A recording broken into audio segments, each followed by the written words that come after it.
اللہ تبارک و تعالی قرآن مجید فرقان حمید میں ارشاد فرماتا ہے، پارہ نمبر 4 کے اندر، وَتِلْكَ الْأَيَّامُ نُدَاوِلُهَا بَيْنَ النَّاسِ،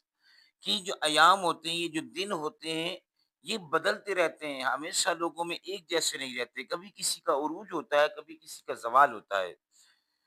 اور جب عروج ہوتا ہے تو بعض لوگ ایسے ہوتے ہیں کہ ان کے اندر تکبر آ جاتا ہے، انا بھر جاتی ہے، وہ لوگوں کو انسان نہیں سمجھتے، انسان ان کی نگاہوں میں حقیر ہوتے ہیں۔ کچھ ایسا ہی اسرائیل نے بھی کیا۔ ایک وقت تھا جب ان کی اوقات کوئی نہیں تھی اور انہیں کوئی پوچھتا نہیں تھا، ہٹلر نے ان کو چن چن کر مارا، لیکن انہوں نے ایک نجائز ریاست کا قیام کیا غاصبانہ طریقے سے، اور پھر انہوں نے اپنے ظلم و بربریت کا آغاز کر دیا۔ فلسطین کے مسلمانوں کو آئے دن شہید کرنا، ان کو آئے دن اذیت و تکلیف دینا، ان پر بمباری کرنا، ان کی جگہوں پر، ان کی زمینوں پر قبضہ کرنا، یہ ان کی ایک عادت تھی۔ لیکن جب اللہ تبارک و تعالیٰ کی پکڑ آتی ہے نا، تو پھر یاد رکھیے حالات بدلتے وقت نہیں لگتا۔ یہی اسرائیل جب فلسطین پر ظلم ڈھاتا رہا تو بہت خوش ہوتا تھا، ان کے ہاں جشن منائے جاتے، خوشیاں منائی جاتی، اور مسلمانوں کے اوپر جب ظلم کیا جاتا تو یہ پارٹیاں رکھتے، اس میں عیاشیاں کرتے، شراب و کباب چلتا۔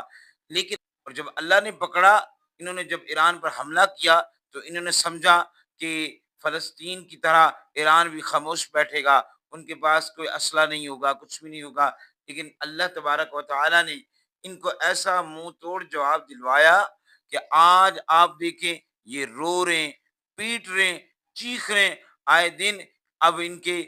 عوام چیخ رہی ہے کہ پلیز ایران اس جنگ کو روک دو، پلیز ایران بس کر دو۔ اسی طریقے سے عوام کو بولا جا رہا ہے، آپ بینکرز کے اندر جا کر چھپ جائیں جو خفیہ ہیں، اور عوام کو بتایا جا رہا ہے کہ ہمارا جو فضائی نظام ہے وہ اب ناقابل تسخیر ہے، وہ اس لیے نہیں چل رہا کہ ہمارے سارے معاملات خراب ہو چکے ہیں۔ تو دیکھیں، جو اپنے تکبر میں رہتا ہے، آپ دیکھیں ان کے سربراہ کو، بنیامین کو، کہ وہ کیسا شخص ہے، اپنی خواہشات، اپنی نفسانی خواہش کے اندر ایک اس نے مسلمانوں کو کاٹنا شروع کیا، ان کو شہید کرنا شروع، اپنی ایک خواہش کے مطابق کہ ہم نے دنیا پہ راج کرنا ہے۔ لیکن دیکھیں، یہ دنیا کسی کی بھی نہیں ہوتی، یہ راج ہمیشہ نہیں رہتے، اور یہ یہودی قوم تو وہ ہے جو ہمیشہ سے بزدل تھی۔ ان کو اللہ تبارک و تعالیٰ قرآن مجید فرقان حمید میں ایک مقام پر ارشاد فرماتا ہے کہ ان کو کہا گیا فلاں قوم سے جا کر لڑو، تو یہ پیچھے ہٹ کر بیٹھ گئے، اور دیکھیں پھر ان کی نسلوں میں سے لوگ جا کر لڑے۔ تو یہ وقت گزرتا ہے، آج جب ایران ان کے اوپر برسات کر رہا ہے میزائلوں کی، پلاسٹک میزائلوں کی، بمبوں کی، اور ان کی تباہی مچ رہی ہے، تو اب الحمدللہ ہر مسلمان کو سکون مل رہا ہے، اور ہم دعا کرتے ہیں رب کائنات ان ذلیلوں کو اسی طریقے سے رسوا کرے، ان جہنمیوں کو جہنم کی آگ تک جلد از جلد پہنچائے، اور جس طریقے سے یہ لوگ اب دنیاوی آگ کو دیکھ کر چیخ رہے چلا رہے ہیں، اللہ کی بارگاہ میں دعا کرتے ہیں کہ رب کائنات ان کو